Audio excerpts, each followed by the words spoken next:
নমস্কার বন্ধুরা, আশা করি আপনারা সবাই ভালো আছেন। আমি চিকেনের একদম একটা অন্যরকম রেসিপি নিয়ে আসলাম। আমি চিকেনের লেগ পিস 500 থেকে 600 গ্রাম নিয়ে নিয়েছি। তারপর আমি এই যে চিকেনের লেগ পিসের এখানে যে রগটি রয়েছে এটা একটু কেটে দিয়েছি। কারণ হচ্ছে এটা কেটে না দিলে চিকেনটা একদম টাইট হয়ে যায় আর শক্ত হয়ে যায়, মাংসটা খেতে একটু অসুবিধা হয়। তার মধ্যে একটুখানি নুন দিয়ে নিলাম, তারপর পরিমাণ মতন লবণ, শুকনো লঙ্কা গুঁড়ো, কাশ্মীরি শুকনো লঙ্কা গুঁড়ো দিয়ে নিলাম। দিয়ে তার মধ্যে একটু সর্ষের তেল 2 চামচ দিয়ে ভালো করে মাংসটি মেখে নিলাম। মেখে নিয়ে কিছুক্ষণের জন্য ম্যারিনেটের জন্য দিয়ে দিলাম।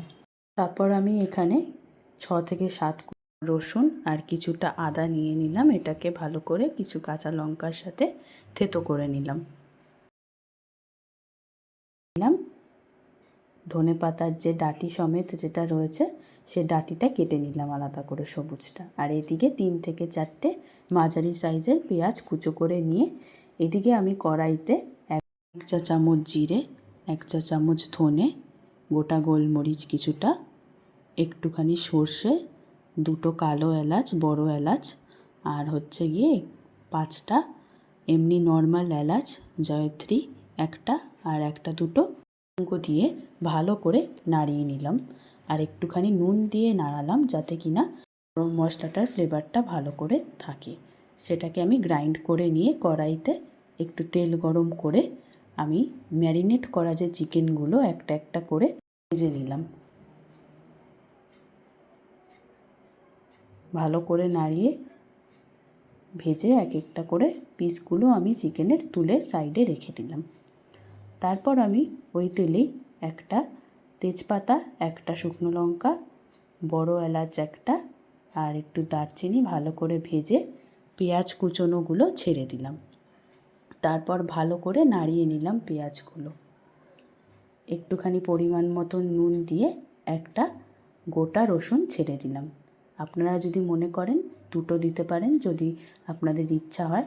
আর কারণ হচ্ছে এইটা খুবই ভালো লাগে খেতে, রসুনটা একদম নরম হয়ে গলে যায় তো মাংসটা দিয়ে চিড়ে খাওয়ার সময় খুবই ভালো লাগবে খেতে গরম ভাত দিয়ে। তারপর ওই যে থেতো করে রাখা আদা, রসুন আর কাঁচা লঙ্কাটা যেটা আমি করেছিলাম ওটা এর মধ্যে দিয়ে ভালো করে নাড়িয়ে নিলাম।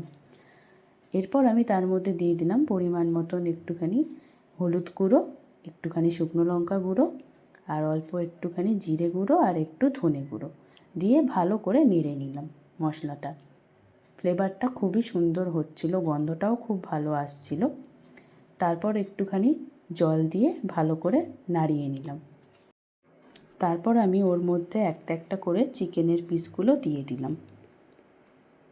দিয়ে ধনেপাতার যে সবুজ অংশটা সেটা কাটা রয়েছিল কুচনো করে, সেটা আমি এই চিকেনের মধ্যে দিয়ে দিলাম। দিয়ে ভালো করে চিকেনটা নাড়িয়ে কষিয়ে নিলাম। তারপর আমি এখানে পরিমাণ মতন জল দিয়ে দিলাম। আপনারা যদি এখানে গরম ভাতের সাথে খান তাহলে একটুখানি বেশি জল দেবেন, আর যদি রুটির সাথে খান তাহলে একটু অল্প জল দিলেও হবে। জল দেওয়ার পর আমি কিছুক্ষণ ঢেকে দিলাম।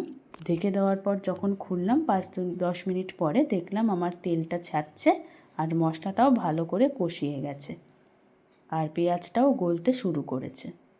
তারপর আমি ওর মধ্যে আমার যে গ্রাইন্ড করে রাখা গরম মশলাটা তখন যেটা রোস্ট করেছিলাম সেটা এর মধ্যে দিয়ে দিলাম। দিয়ে ভালো করে নাড়িয়ে নিলাম। এটাই হচ্ছে এখানে টেস্টটা খুব ভালো করবে মশলাটা। এরপর আমি পরিবেশন করলাম গরম ভাতের সাথে। আর এখানে এই গোটা যে রসুনটা দিয়ে খুলে যখন নরমভাবে খেতে এত দারুণ লাগছিল যে কিভাবে বলবো। যদি আপনারা একবার করে দেখেন তাহলেই বুঝতে পারবেন যে এই রান্নাটা কতটা ভালো খেতে। তো আজকের মতন এতটুকুই, টাটা।